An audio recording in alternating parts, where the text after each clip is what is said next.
Hey everybody, it's me, Murphy, back again, rambling, because this is what I do nowadays. Like I said, I've been banned off of all social media, so that's why I'm kind of been migrating everything over here to YouTube. I've been accused over the past few days of only doing what I did on the 4th of July to get YouTube views, which is completely hilarious considering I had not hardly even used YouTube for anything since way back in the day, where the only way you could get a video on the internet was to put it on YouTube, and that channel's long gone. So I want to talk today about how the fact that this actually didn't start on July 4th, 2020. This all goes back to basically June 1st. Oh, sorry, didn't start on July 4th of 2021.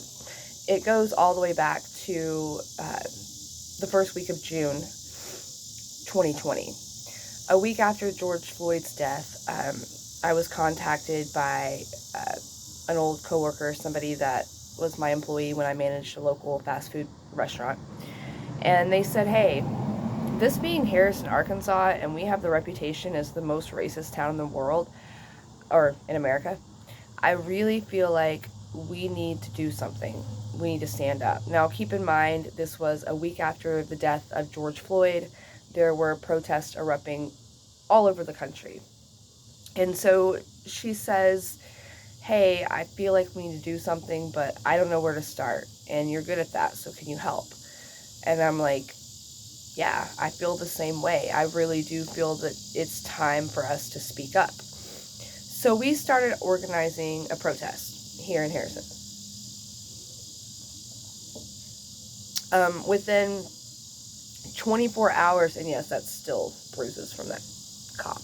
Anyway, within 24 hours of us deciding to start this protest, we had started an organizer chat on Facebook, and somehow it got leaked and it went crazy viral in our town, and there was craziness. Okay, people started freaking out. They started talking about how we were going to bust people in to burn down the town, and we were going to destroy things, and we were going to riot. And the good old townsfolk of Harrison decided to basically pick up their pitchforks and come out against us. Now, keep in mind, when this started, we really thought there was going to be like 10 of us out there. If there had been 20 of us, we would have thought that was a raging success, right? We wanted to go out and use our voices to speak against police brutality. I already knew that the words Black Lives Matter were very loaded, and that when people hear that across the country, but specifically in this area, they just shut down. So I'll take a moment just to backtrack even further than that. We'll go back 40 years ago, where Thomas Robb took over from David Duke as Grand Wizard of the Knights Party of the Ku Klux Klan, and brought their headquarters here in Boone County to a township just a couple miles away called Zinc. And his P.O. box is in Harrison. He does business in Harrison. He's all over here. You can see the video from him showing up at our protest against Eric Vandergrift and spitting on a Black Lives Matter flag. So this town has a very charged racial history. We actually used to have a very diverse community, but around the turn of the century, there was an incident that occurred where a black man was accused of assaulting a white woman. This ended up, and I'll do another video and go into that a whole lot more in depth, but just the Reader's Digest version. This resulted in the white townsfolk of Harrison basically chasing out and eradicating all of the people of color here. And they've never come back. They've never returned. We did have a very diverse community and a very a thriving section of the community that was a black community. And when those race riots occurred, It wasn't just townsfolk, it was actually the police force. Everybody joined up. I mean, it's stuff you can't make up. It's stuff of the movies. They went and they beat people and they hurt people and they tried to kill people and they chased out all of the black families from this area, and they've never returned for good reason. We have less than 1% of a population of people of color. That's including black, Hispanic, Latino, Asian. Less than 1% of this area falls into a person of color category. So fast forward to last year, 2020.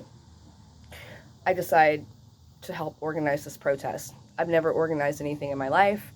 I've been outspoken on politics and stuff before, but never really truly got involved on a deep level. I would donate and support and share, and that was about it. So all of a sudden I found myself thrust at the front of this movement, which, as I said, we were afraid to even call Black Lives Matter. So we just called it a march against police brutality, and we thought that's something everybody can get behind, right? I mean, if you've been raised out in the sticks, you know that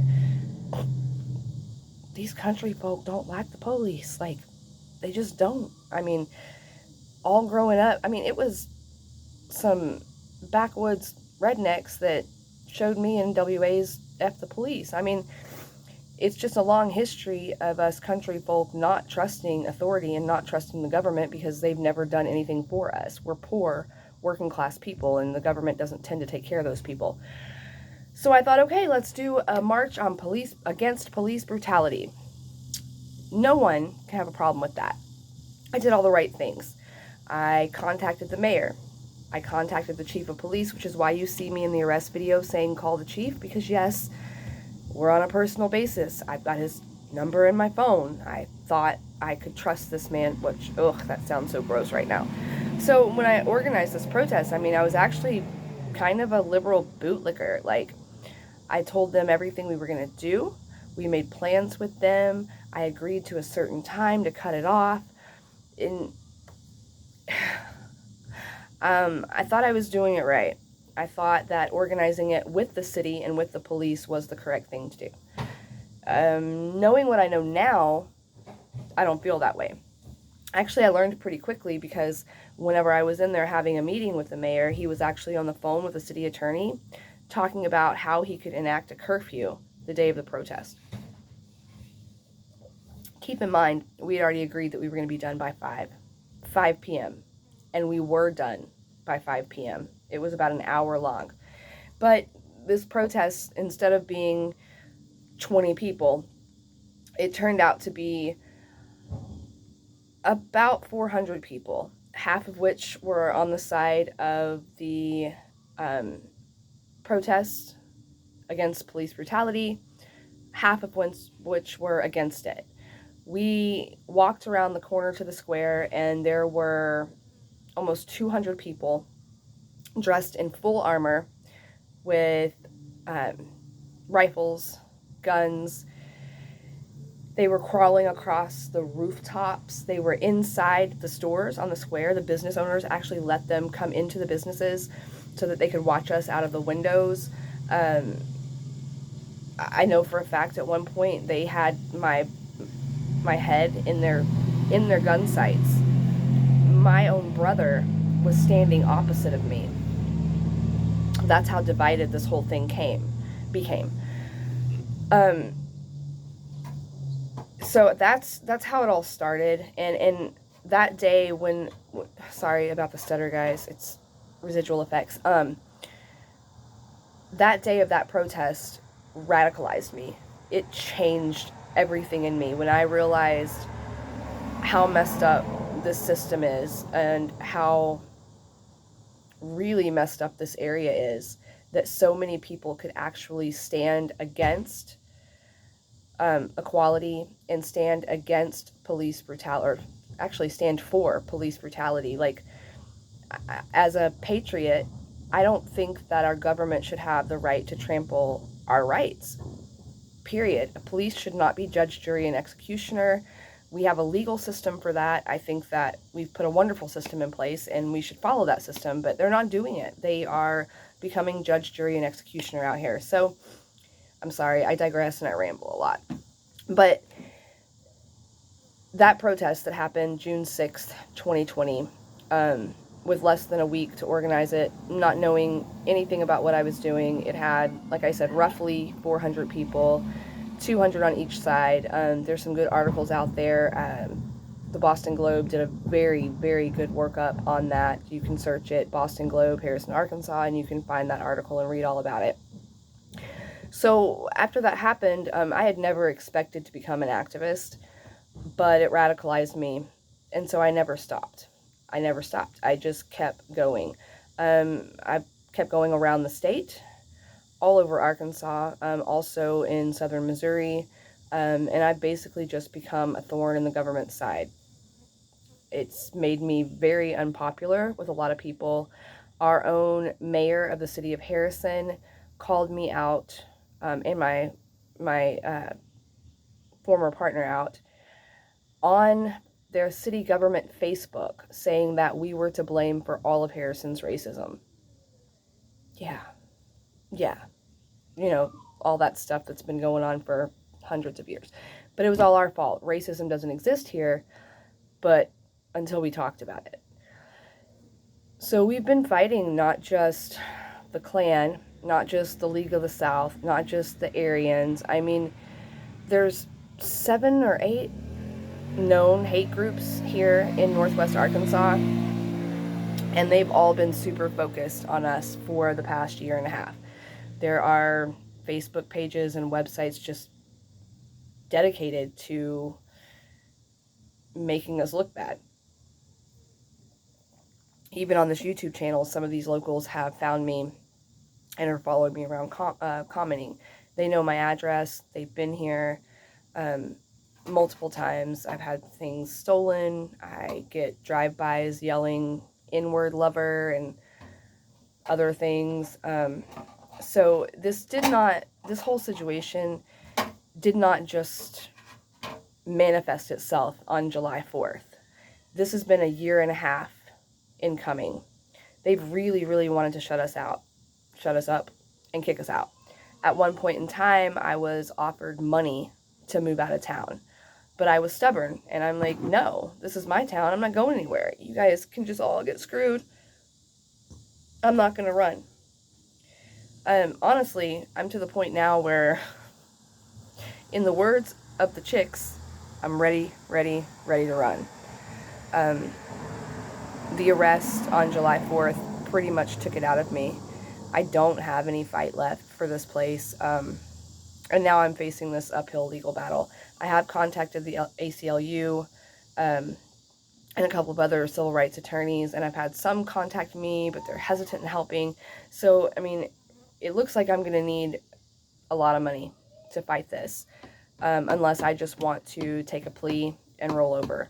And I truly do not feel like that's the right thing to do, because if I take a plea and I roll over, then this department's just going to continue to do the same thing to other people. And someone has to be the person to stand up and say, no, that's enough. I mean, we have the chief of police on video basically just trampling the First Amendment and saying that it doesn't exist for us. Like, it's hard for me to wrap my mind around it. And sorry, I know I'm stuttering a lot and I'm rambling, but it has been a really rough 3 weeks. And while in some ways it gets easier every day, in other ways it gets harder every day, because it's heartbreaking to know that after everything that we've done here and after everything that we've been through here, that not only has nothing changed, but other than helping certain people in this town not feel alone, we haven't made any change. We haven't affected things at all. We've been completely ineffective, other than bringing a spotlight on this place. I mean, maybe that's effective. I don't know. So, here's my daily dose of YouTube therapy. Hope this helps.